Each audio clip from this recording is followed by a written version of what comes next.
all about connections. And as you grow as Mm. a DJ, you have to understand that, your name and your brand will get you places more than you just saying, "Oh, I'm a good DJ."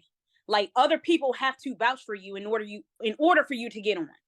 I mean, you can vouch for yourself, but even right now as a DJ, and even back then, people got to say, "Yo, I fuck with Shay. Get her on or let her open, and you'll see." Like, so even now, I deal with that now because a lot of my DJ homies, they have to tell other people like, "Yo, Shay's nice. Like, go to her page, whatever, blah blah blah blah. Check out her blends. She'll send you a mix, and they fuck with you. So you're networking pretty much to get on. So. Ladies and gentlemen, welcome to another episode of We Create the Vibes podcast, where we go out and find some of the dopest DJs out there creating vibes everywhere they go. Ladies and gentlemen, we got a special guest this week. She's Baltimore's own. She's also the DJ blend goddess. She goes by the name of DJ Shay. What up? What's going on? How's everything going? How you feeling? Good, chilling. Can't complain. Cannot complain. I'm ready for the new year, new opportunities. So I'm ready. I'm here. Absolutely. I hear that. That's what I like to hear. So break it down for me. Made in Baltimore. Talk to me about the early upbringing. I mean, what was some of the music coming out the crib? I mean, talk to me. Oh, wow. Like I've been influenced by pretty much everyone I've ever met in my life, pretty much. So I grew up in church. So obviously, going to church, listening to gospel music on the way home from school and on the way to church or whatever.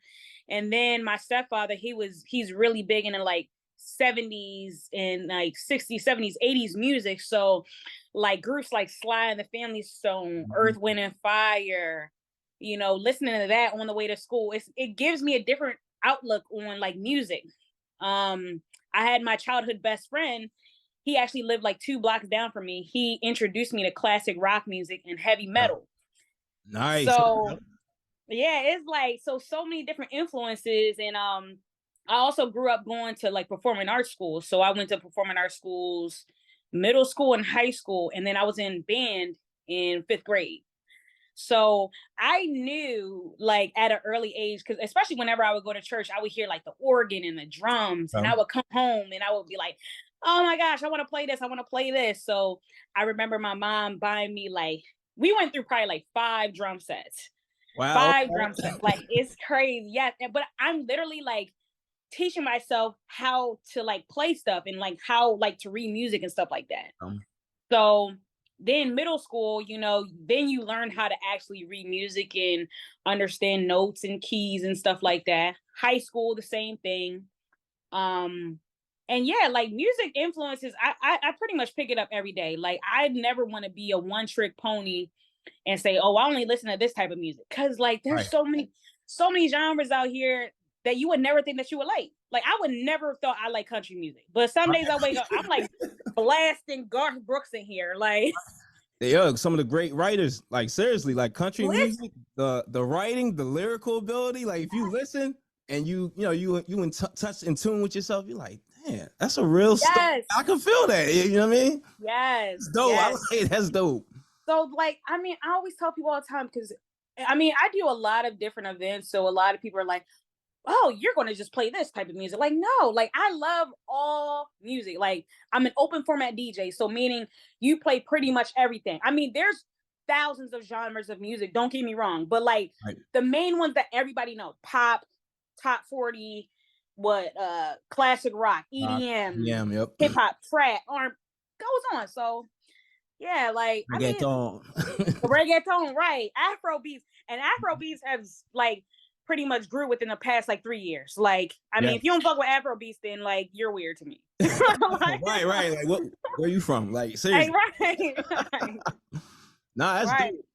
Man, speaking of communities, all right, you said something that was like really dope, and man, it brings me back to my childhood. So I grew up loving all types of music, getting made fun of, like, "Oh, you listen to that, you like that, that's corny, like black people don't like that." So what was your experience like growing up, listening to classic rock? I mean, were you introducing some of this music to your friends, telling them like, yo, check this out, I like this, and how was their response to it? I grew up very, as you could probably sound, because I don't have the strictly like Baltimore accent. I am born and raised in Baltimore. Okay. So, but I sound very proper, right? So, I mean, in my communities as a kid, it was an older community, but it was mixed. It was very mixed, black kids, white kids, whatever. So whenever I would get around my white friends, they would be like, "Oh, you don't listen to rap? Like you don't listen to rap?" Mhm.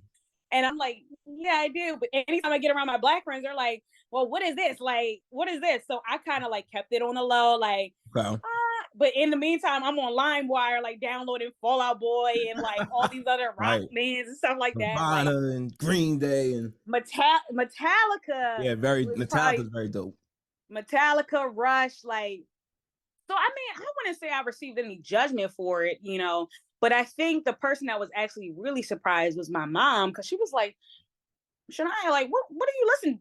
Why are you listening to this? Like, what is this? Who introduced you to this? Like, so she was really surprised. Not like judging it, but the fact that she wouldn't have thought that I liked that type of music. So I mean, it just went from there. Like, I mean, I think now more kids are open to listening to other genres. Cause like I said, you can go to school events and play Afro beats. They're requesting Afro beats and Right. requesting dance hall and reggaeton and all these different genres. So I would say back then, early 2000s, like people would clown you.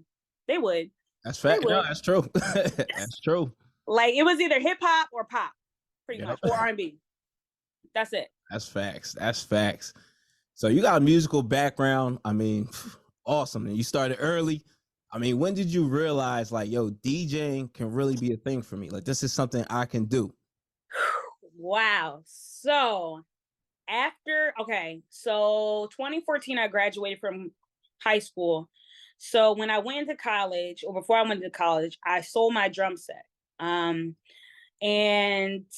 so when I came back home from my freshman year of college, I went to a school in Delaware. It was a small college, not DSU, but it was down the street from DSU. It was called Wesley College, Oh, I heard of and West. there's a DJ, and I've never told this story. Oh, we So get an exclusive right here. We create the yes, podcast. Come on, Shay. only the real, no, only my very close circle knows the story. So you may know this DJ. DJ Blair is probably the one DJ that influenced me to DJ. He would DJ all the parties. Now during the 2014, 2015 You said time, DJ Brand?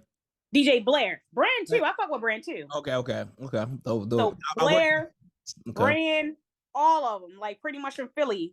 Diamond Cuts, like yeah. I'm hip. She's nasty. I'm hip. I'm hip.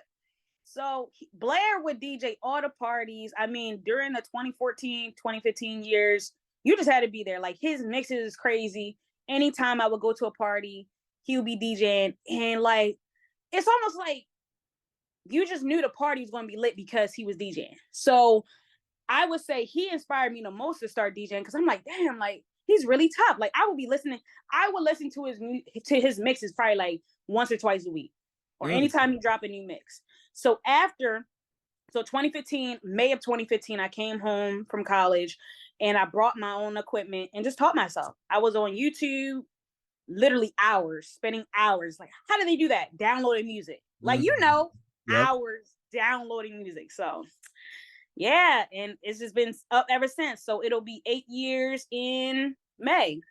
Very dope, man. Very dope. Yep. What was your biggest challenge starting out as a DJ? Wow. Getting booked. Getting booked. right. Getting booked. Like, I mean, yeah, pretty much because it's all about connections. And as you grow as a DJ, you have to understand that, your name and your brand will get you places more than you just saying, "Oh, I'm a good DJ." Like other people have to vouch for you in order for you to get on. I mean, you can vouch for yourself, but even right now as a DJ, and even back then, people got to say, "Yo, I fuck with Shay. Get her on or let her open, and you'll see." Like, so even now, I deal with that now because a lot of my DJ homies, they have to tell other people like, "Yo, Shay's nice. Like, go to her page, whatever, blah, blah, blah, blah. Check out her blends.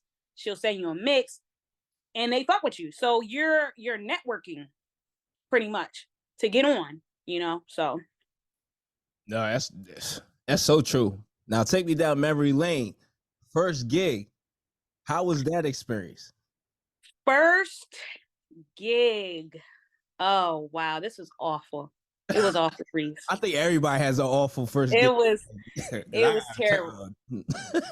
My first gig, it was one of my mom's old classmates' daughter's birthday. I know that was kind of like a tongue twister. So I think it was probably maybe 2015 or 2016. And I only charged them, I think it was 130 for Okay. 4 hours. Okay. Whew, that's bad for Um, me. I did 8 hours, 150. I wasn't thinking. For my frat brother too, he played me. Like I wasn't even thinking, gassing me up and everything. you know, we've been there. We all been nah, but 130, 4 hours, it was terrible. Like, well, first of all, she was turning 30. You know, most of the people in there were older people. It was kind of a mixed crowd too. So I was trying to cater to the crowd and play newer music, you know, play the wobble because that was everybody's thing. You play the wobble and shit like that. Like it was awful. It was awful. And it was kind of one of those things where what people still do today. Well, I'm gonna get a cheaper DJ. I was a cheaper DJ at the time.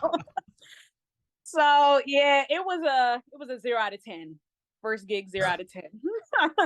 Hey, we all got to start somewhere. And I always say like, yo, you start off the way you start off is not going to be the way you end off. So Nope, nope, never.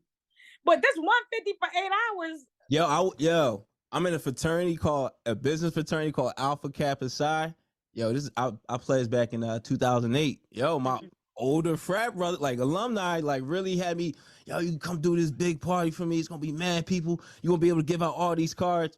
Man, ain't nobody even take none of my cards. I was there for 8 hours. I think I had like back spasms, everything, just standing up. First gig, yo, sweat drenched. It was like July. Nah, man. Like Was it outside? Outside, I got played. I ain't had no tent, nothing. Like, yo, no common sense. I didn't know how. It's 2008. I knew nothing. Like, and I was looking stuff up on YouTube. It wasn't too much. Like, I had a friend that worked. So I worked at Z100 at the time. I had a friend. So I was texting like, I think my one of my decks was like playing backwards. I didn't realize the RCAs were in the wrong spot, the red and whites. I didn't know what the hell I was doing, to be honest. Right. Like I didn't know what I was doing. Like just there to get on. Just there to get on. I needed a shot. Like 8 hours, 150. Like I don't know what the hell I was thinking. Yeah, he definitely got me. He definitely got me. I hope do you ever see him like bring up that story? Like, yo, like no, you know, I haven't seen him since, but you know, I see him on IG. Yeah, one of these days though, I'm gonna pop up on him. Yes. The rest of my money. I'm gonna pop up. Yeah, 8 hours for 150. You know you was wrong. You know you. But yo, people know how to get you when you starting off. You just try and get your feet wet, and you want the experience. You want people to see you. Like I was doing like even like bars, 5 hours, 100. Like not even. I was in Jersey City. Like it's expensive as hell out there. Right. Can't live off of that. Like it's interesting you even mentioned a bar scene because somebody had made a post that 150, let's say, I mean, and I don't have no shame in saying like I've DJ bar gigs 150 for 4 hours, like whatever, but that number has not changed. It probably will never change until us as DJs take a stand like, yo, we need more money. Because I guarantee you, the bartenders making money, the security making their flat rate, people buying drinks. You got people that saying, yo, Reese, I'm gonna come fuck with you. You bringing all these people in. Right. They getting money, they charging the cover to get in. Absolutely, yeah. So it's a dirty game. Yeah, yo. Dirty game. And now you're right. Like DJs really have to band together. Because if they don't band together, like, yo, we're not accepting this bullshit ass pay, it's gonna keep happening because some DJs, they have this mentality like, oh, I don't care, I need something, or I just want to be heard. Or some people, 150 is good enough, which I think is crazy. I feel like you're not thinking correctly. Like right. Especially if you do mobile, like if you do mobile besides bar, you'll realize like, yo, you can get 2,500 to do a wedding. Like you can really get some bread, like even marathons and walks. Like I've got 1,500 for a couple hours. Like you gotta sell yourself and think. And then, you bringing all these people. Come on. How everybody else getting more money than you for the night and you doing all the work? That makes no sense whatsoever. No sense at all. And truthfully, because I even told myself last year, because I had raised my prices again last year, and I had a client As you should. Text me like, oh wow, like I texted her a quote just off the rip, and she was like, oh wow, you increased your prices. I just booked you last year for this price. I'm like, well, right, like come on, inflation.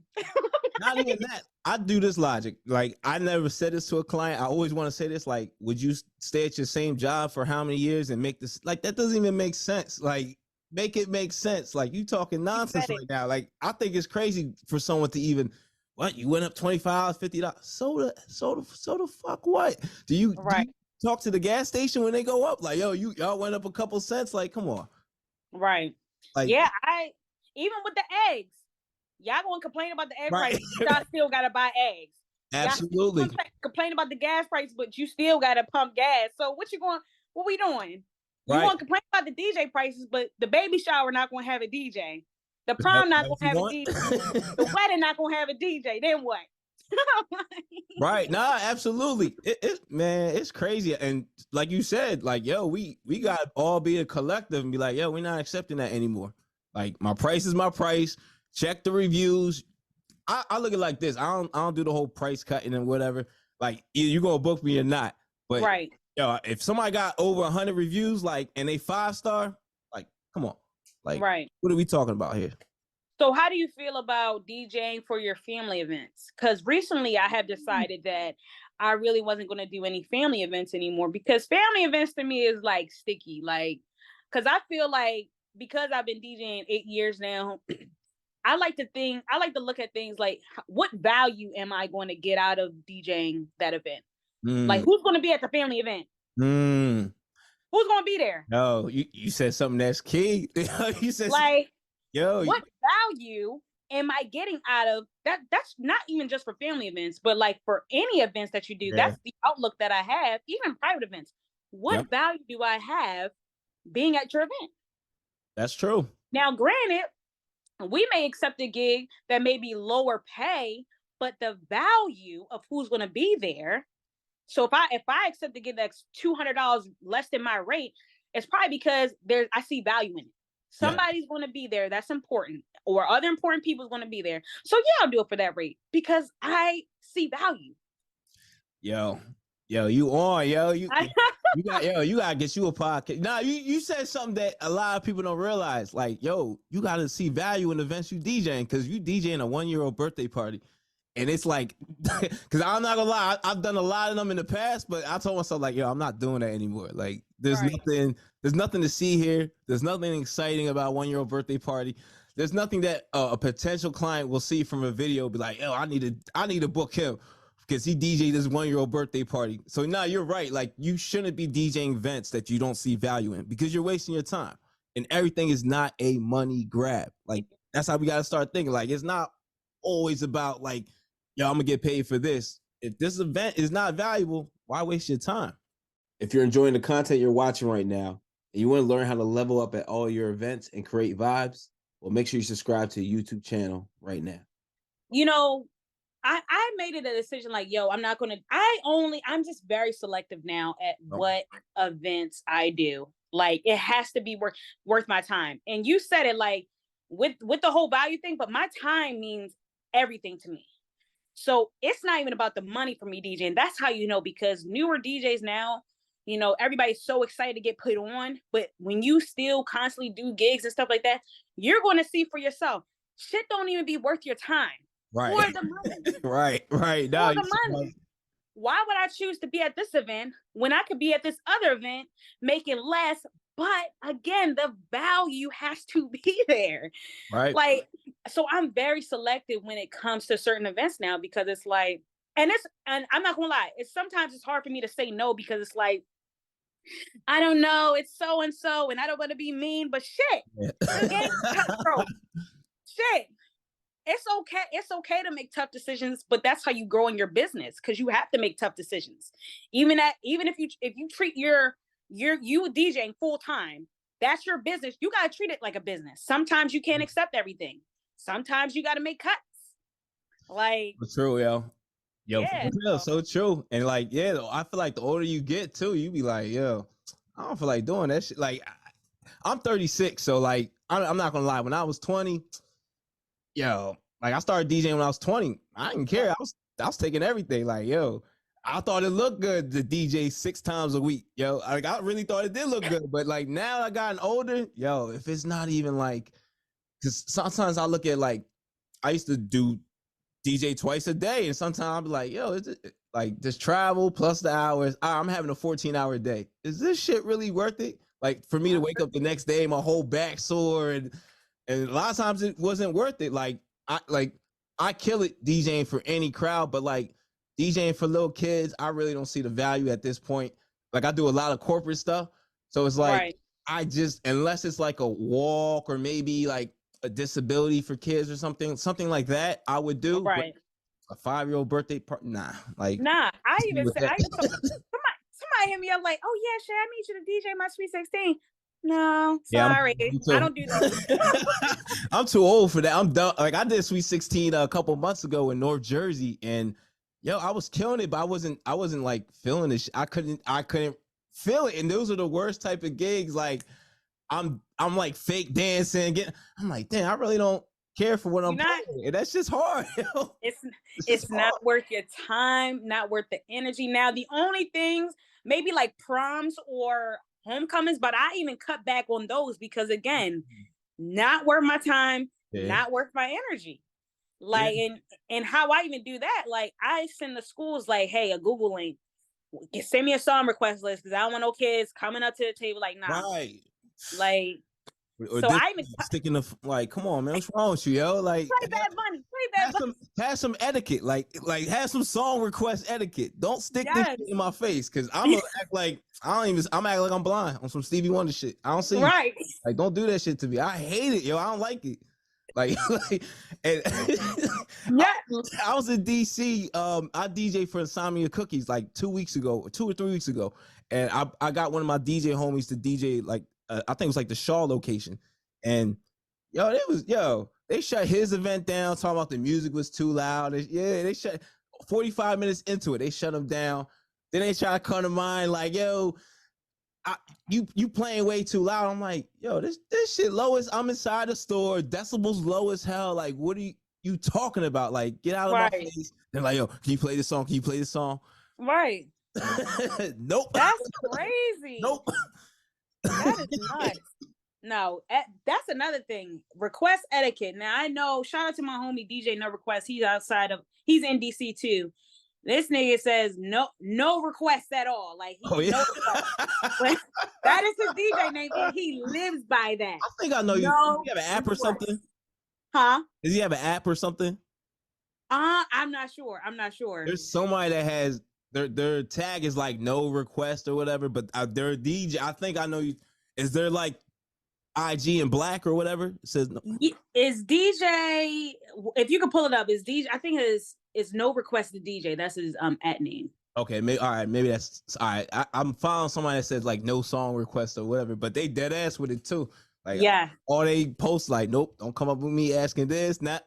And I get it because sometimes like, especially when I was DJing early, that shit used to throw me off, especially when mad people kept coming up to me, and I'm just like, and then you feel like you're obligated to play it at this time and moment when you're really not. Because some songs will fuck up your whole flow. Like when I DJ for Carnival Cruise Line, I remember this one guy asked me for this stupid ass. It was a country song that was not even danceable in the club on the cruise size. Late gave me $10 to play it. I was listening. I was like, nah, I don't play this shit. Like my whole floor gonna leave. I'm like, he paid me though. Played it. Everybody. He was the only one on the dance floor. Then he looked around. He walked off too. Then I had switched up. That's how it be. The vibe killers, man. You let people embarrass themselves. So I'm gonna play your song. I'm gonna let you get embarrassed. I don't give a fuck. You pay me. I'm only gonna play half the song too, and then push it over to something. Right. Like, yeah. Yo, but talk to me about this date, man. It's Sunday, June 26, 2022. Talk to me about man. And first off, congratulations too. Yo, thank you so much. I'm even Welcome. surprised you knew the date. I Yeah, had to think. man, we gotta do the research, man. We gotta do the research. We got great guests Wow. up here. You gotta do some research. Yeah. So Baltimore Blend Battle 6. Mm. Wow. I was actually the runner up. Shout out to DJ Ecstasy. We were the top two. So Ecstasy, she came in first, I came in second. If I can find the footage, I'm gonna send you the footage. It was on Twitch for a minute. But yeah, it was a Baltimore Blend Battle. That was my first blend battle ever. I did before then like probably like 2 or 3 DJ battles. But a blend battle is different. Let me just say that. Blends in a party are different than battle blends. Like, break it down. So a party blend, I'm trying to think. Let me see. I'm trying to think of an example. Miley Cyrus, everybody's done this. I think somebody just went viral again for doing this dumbass blend. And a Jay-Z song was on, and a Jay-Z song, and then bringing in "Give It to Me" by Jay-Z or any Jay-Z song. So that's a party blend, right? So a battle blend has to be different, has to be sonically the same but different. I think one blend that I did was Suavemente with Jay-Z's Big Pimpin'. Okay. See So that if I is matching up. Okay, I see that. yeah, so Okay. I'm gonna send it to you. And it sounds fucking crazy. It sounds crazy. Like, so I would highly recommend any DJs that see this, like, look at some of the battle blend cultures, but that whole experience was like so eye-opening to me because, mind you, nobody really knew me. It's crazy. From that day, now people know me in the city, but no, at that day and time, nobody really knew me. Nobody knew that I was going to come with that type of heat, that type of, we even get in the top 2, even fucking top 5. I was like, oh my God, like, this is crazy. That's a big deal, yo. Like, that's a big deal. It's one thing to perform in front of, people that you don't know, like regular events, like corporate wedding, whatever. But when you are in front of your peers, and DJing in Baltimore is cutthroat, like, niggas will tell you suck. Like, they will tell you you're terrible. But like when you get up on that stage and you have to present, oh, this is what I've been working on, like a paper, like a PowerPoint presentation. You have to present and it's judged. Like, this is for a bag, this is for money, but also the experience, because I think it really wasn't about the cash prize. It was more about the respect, because I left with a lot of respect in that room. Like, a lot of people were like, wow, like Shay is like that. Like, and I tell people all the time, I'm the type of DJ that I don't do a lot of talking. My ego isn't up here and you're like, I'm the best, I'm the best. I just let the music, my talent, my skills talk for itself.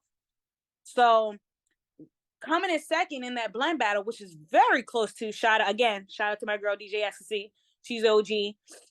It was a very great experience. There's also Baltimore Blend Battle 7 coming up next month. Okay. So I haven't decided if I'm going to get it or not. Okay. It's still up in the air, but the last auditions is Sunday, so we'll see. Couple more days, all right. You better see. You better stop playing.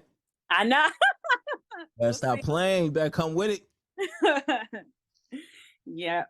So talk to me about DJing slappers and bangers.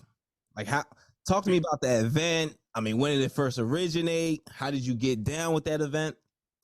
Well, so originally, so my best friend, he lives in Pittsburgh, and I was going to go up there to see him and actually go to the event. And one of the DJs that I met last year before Slappers and Bangers, he said that he was a DJ, and I said, oh my gosh, we have to link up, blah, blah, blah, blah. He was telling me about Slappers and Bangers. Shout out, his name is Ari Cole, and oh man, why am I blanking on the other DJ's name? I'm so sorry. But Ari Cole and Freak, the other DJ. I'm sorry. I don't want to leave him out because I just want to make sure it's 2 of them that founded that. So pretty much Slappers and Bangers is a party, like hip hop, strictly hip hop and R&B, trap music, whatever. Pretty much mainstream music for trap, club, R&B. It's going to be a party. Like, nothing else will be played besides trap, hip hop, R&B. So I reached out. So the day before I was supposed to go to Pittsburgh, I reached out to him and I was like, hey, is there any way I can get on the set or whatever? He was like, Shay, it might be kind of full this time, but we'll keep you in mind for next time. I said, all right, cool. I was still gonna go up there anyway. So he was like, he sent me a message like hours later, like, hey Shay, a spot open up. You want to DJ? Shay, yeah, count me in. Like, not. So the day, like hours before, I had a gig. It was 7 hours, Reese. So I had to be in Pittsburgh I had to be in Pittsburgh by like 12. So the gig was over at 8. Okay. I didn't get home till like 9. Had to pack. Left Baltimore at like 11. Got to Pittsburgh to my friend's house at 2 a.m. Wow. Okay. Now you so it was a long day. It was a long day. Yo, sound like a long ass day, yo. So got to Pittsburgh, did Slappers and Bangers. Surprisingly, one of my blends went viral, low key viral. Okay. Which blend? So I pretty much blended Church Girl by Beyonce with Kirk Franklin's Revolution. Okay. And then I ended up tweaking it and added Down for My Niggas in it. I'll send you the link too. Yeah, oh, you did? Oh, good. Yeah. I'll pop through, but send me everything. I was checking you out, but send me everything. Yes, for sure. Yeah. So once I got on stage, I was a little nervous, but shit. I mean, they was fucking with me. I still got the my set, so I'm gonna have to send you my full set so you can hear it. But yeah, like the whole event, me just get on there again, all networking, and I'm even Ari Cole even reached out to me, DJ Ari Cole. He was like, he wants me to headline for this festival in Pittsburgh, this beer festival this summer. So might be on the lookout for that. So since Slappers and Bangers like opened up many doors for me. Like I've met many different DJs, super like everybody that I fuck with out there now. They ask about me all the time if I want to come out there and do events. It's obviously kind of hard too because I'm like, oh, I can't just get up and go. Like, I mean, I could, but it's like that's a drive.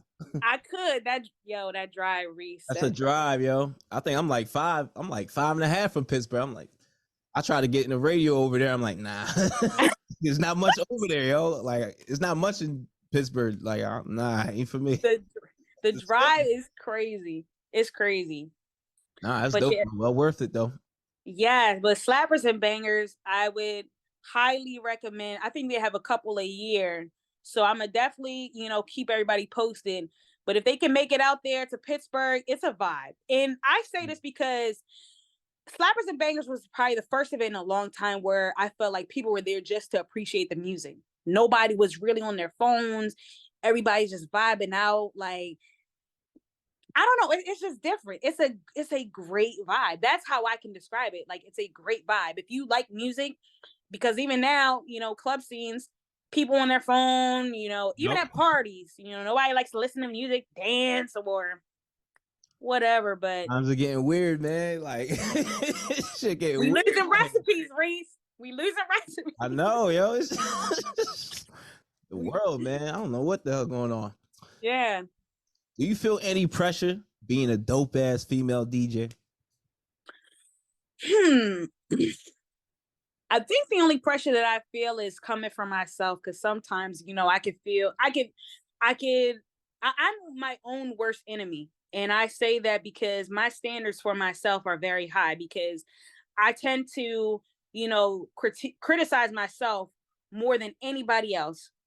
And, the pressure is that I want to be big so bad, and not to even compare myself to other women DJs or male DJs that are bigger than me, and not do that. Oh my God, well, I should do this. I try not to even do that, but like criticize myself on the sense that I need to be doing more. Like if I'm not doing anything, I need to get motivated. So then it's like, well, how can I get motivated, or what's going to motivate me? So I that's the only pressure, like coming from myself. From other people, I don't give a fuck. That's a dope. If you haven't heard me DJ, I let people have their own opinions about me. But if you haven't heard me DJ, then you can't really say anything. Like, so the only pressure I really feel is like, for my own self criticism. Nah, that's dope. Okay. What's some do's and don'ts while DJing for an artist? Do's and don'ts. Let me tell you. Oh, I'm glad you brought this up. Shout out to Joy Postel. She's an artist that I've DJed for. I still technically DJ for her. She's actually the first artist to ever put me on an event and DJ for her. She's from Baltimore. She's based out of Baltimore currently. She's an awesome artist. So make sure you guys look her up. Joy, Joy Postel, Postell. And CZ Baby. I actually just started DJing for her last year. She dropped a tape too. CZBABYY. But anyways, to answer the question, I had to just shout them out.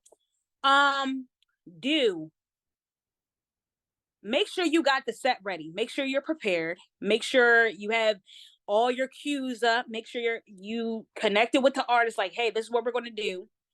Don't over talk the DJ. Sometimes when I hear DJs in live sets with artists and I hear them in the background, I'm like, damn, I can't even hear the artist. I'm listening to you. Right, like who show is this? Like, really? Do share the artist's music. If you support the artist, you're there. You're not just there for a check, because a lot of times, matter of fact, let me just say this. I know I'm when I get on topics, I'm like going everywhere. I'm sorry. You good. There should be more women DJs DJing for artists, whether it's male or female. Facts. I feel like for women artists, you should have a woman DJ. Like, another do, make sure you keep the show going. Right. Because I've been to concerts where the DJ, like, I think it was an R&B concert, and the DJ was whack. Like, he was playing, like, I know it's an R&B concert, but it was like the R&B music that he was playing, it was like what are you playing? Like, play something everybody knows, but like he's playing some fucking beachside track, and everybody's looking around like, what are you doing? So if you're gonna open a set, be creative. Right. Be creative. Hype up the crowd. Let me see. Don't. What's a don't? Help me out, Reese. I'm trying to figure out a don't. And make sure you, like, we should know it's not the DJ show, it's the artist show. Cause I see that crap too much, and it's like, yo, you got your. I feel like the DJ should know, like, yo, your time to shine is before the artist get on, and if you have time after, it's not during the artist set. Like, we should know this is this guy or her set, not your set. And I feel like a lot of DJs have a problem with that, man. Even, I don't know if you've seen some of the Rolling Loud performances. That's where I watch the most. And some you got DJs that will be good, and then you have DJs that won't be good behind the set. And then the sound effects.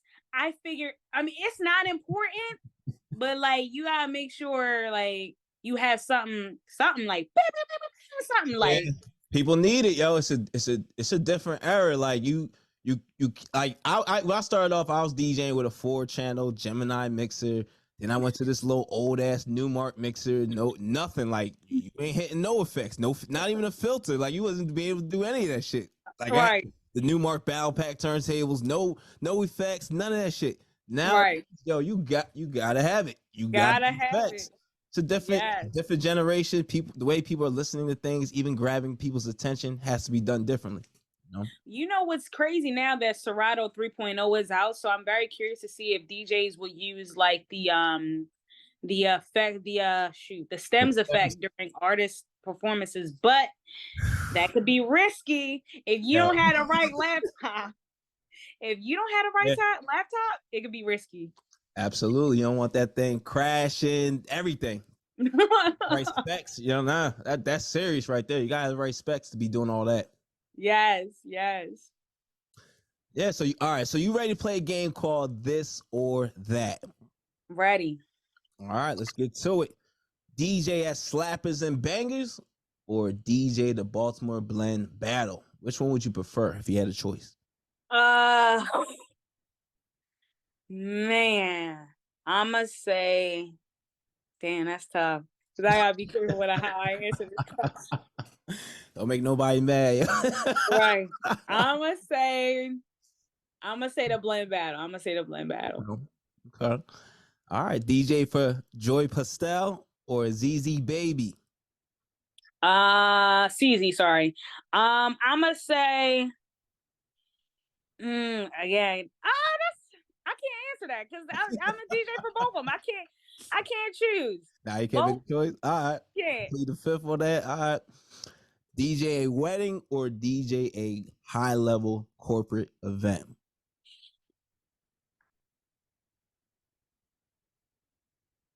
Yeah, I'm gonna say the corporate event because, as you know, weddings is a long day.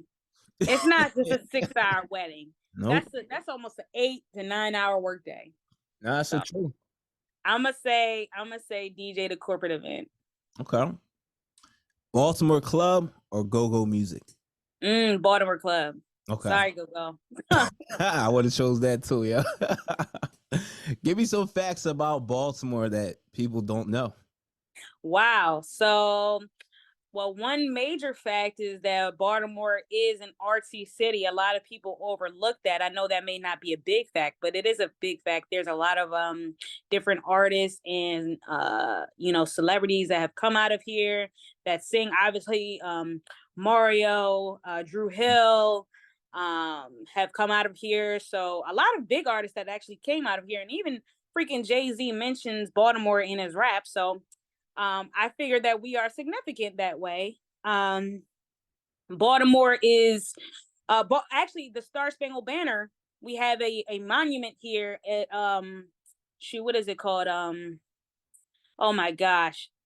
I forget what the monument is called, but the Star Spangled Banner is here in downtown in our harbor. You can read about how it was created. I'm trying to think. We have the best crab cakes ever. I'm letting you know that, Reese. Not. I know they say Maryland, but no, it's Baltimore. Anything outside of Baltimore? Nope. Yeah. It's a no-go. It's a no-go. Recently, so the CIAA is actually here. Okay. So it just okay. All right, you guys close. I got to pull up. I was like, I ain't going to Charlotte, but definitely. So we actually have a contract. I'm not sure if it's 4 or 5 years, but so last year was the first year. So CIAA this year is going to be crazy. It's about to be crazy. So if you can make it down here, definitely pull up. There's going to be a lot of events.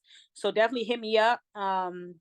If you want to come out, see me DJ and pull up. I'm trying to think anything else. Baltimore versus everybody. Baltimore DJs versus everybody. That's a fact.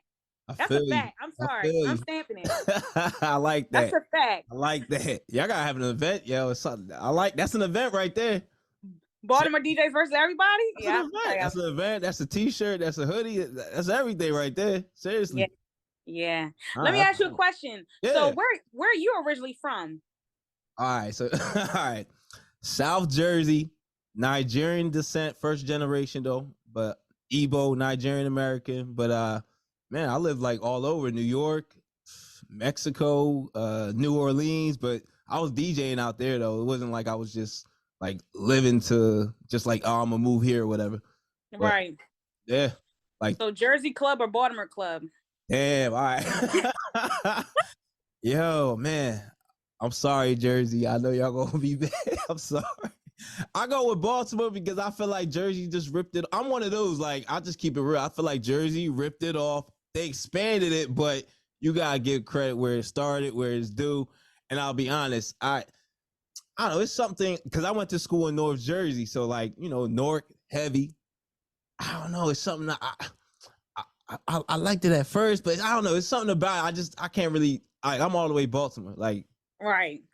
We appreciate. I got acquainted to it through Baltimore. It wasn't through Jersey, so I just gotta keep it real. Like for me, right.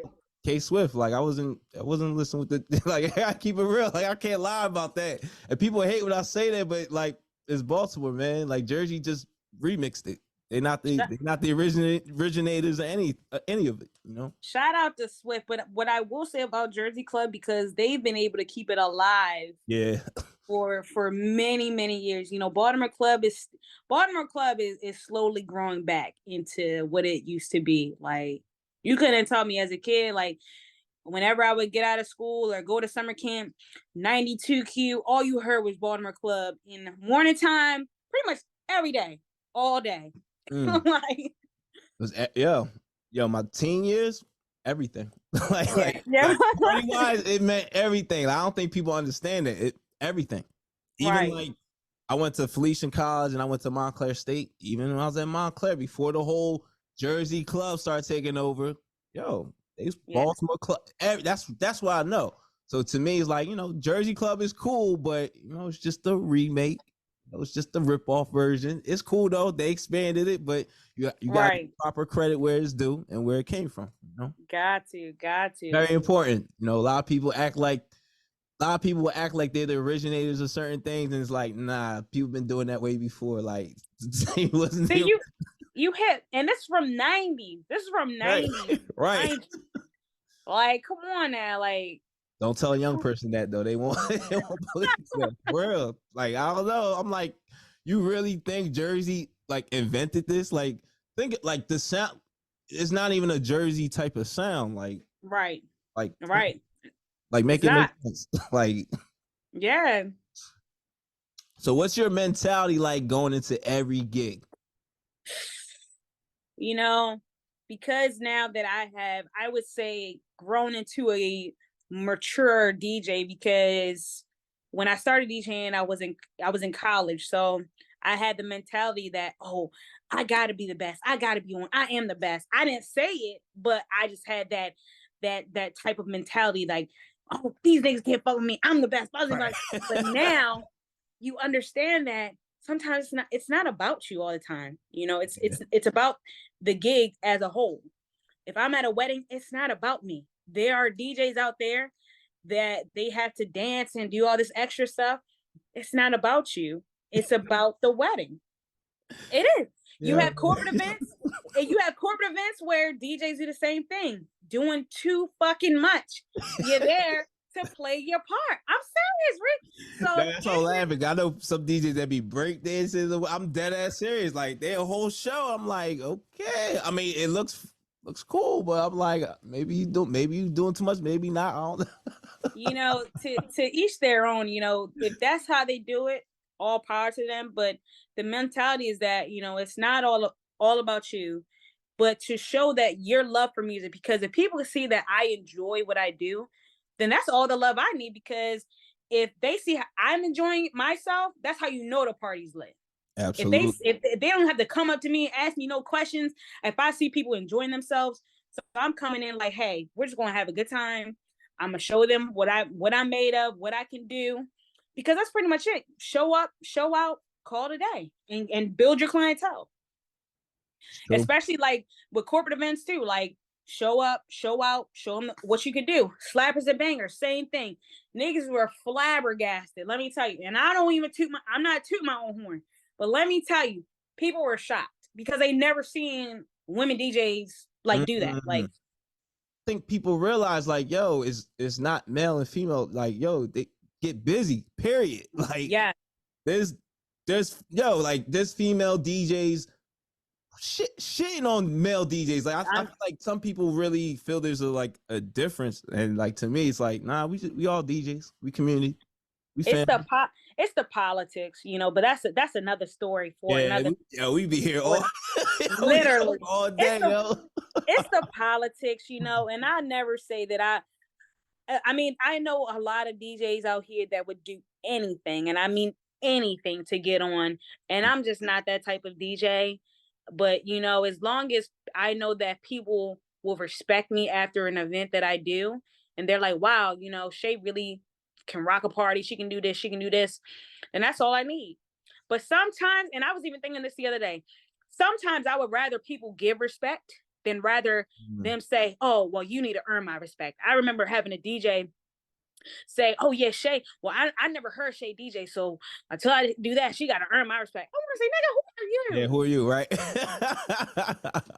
You're local. We're in the same boat right now. Who are you? Like, are you so? But yeah, I earn my respect. Like, yeah. What do you think you're a gatekeeper or something? Like, and even if you think you are, like, I just think people take it like way too far, yo. Like at the end of the day, like there's different levels of DJs.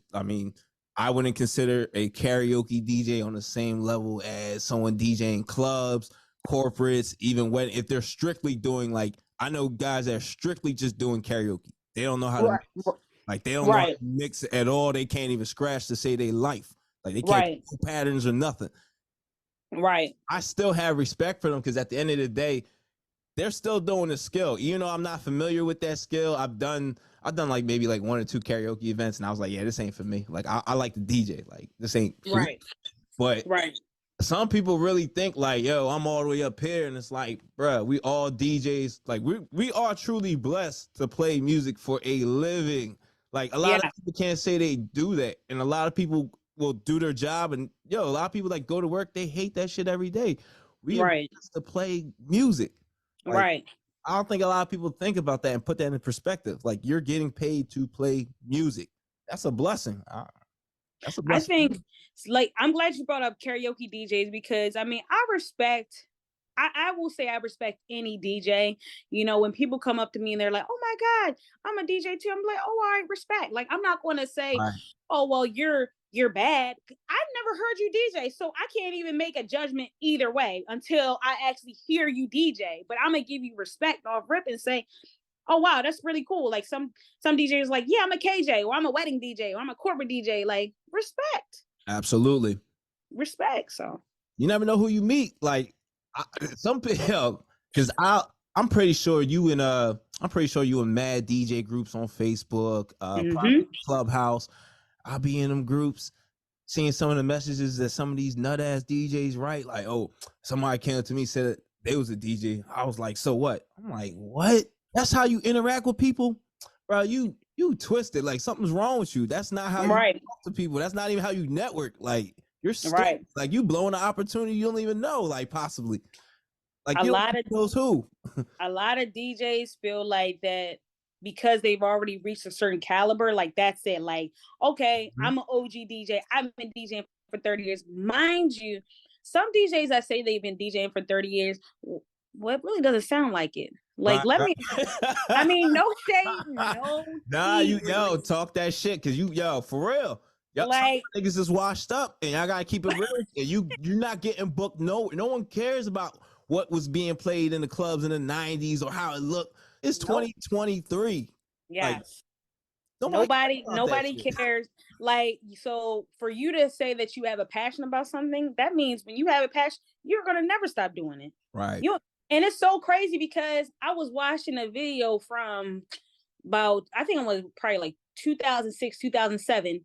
And I was watching Making the Band. I don't know if you ever seen that show. Yeah. I remember when they walked that cheesecake. I went to grad school at LIU Brooklyn campus. That was like historical for me. When I would walk past, I'm like, damn, the band walked past this shit. Like, yeah. One of the episodes had, they were performing and Diddy had said something like, "Oh, bring it back, D Nice." So I'm thinking, oh shit, like, yo, D Nice been DJing for that long. Like he's been involved. And mind you, this guy DJs all day long. Respect. So that's somebody like he old back in the day. Yeah. Oh, my name is D Nice. Yeah. No. So I always knew he was a DJ. I just was like, okay, like I guess like for me, I guess the pandemic. I always knew he was a DJ. I didn't know he was like active like that.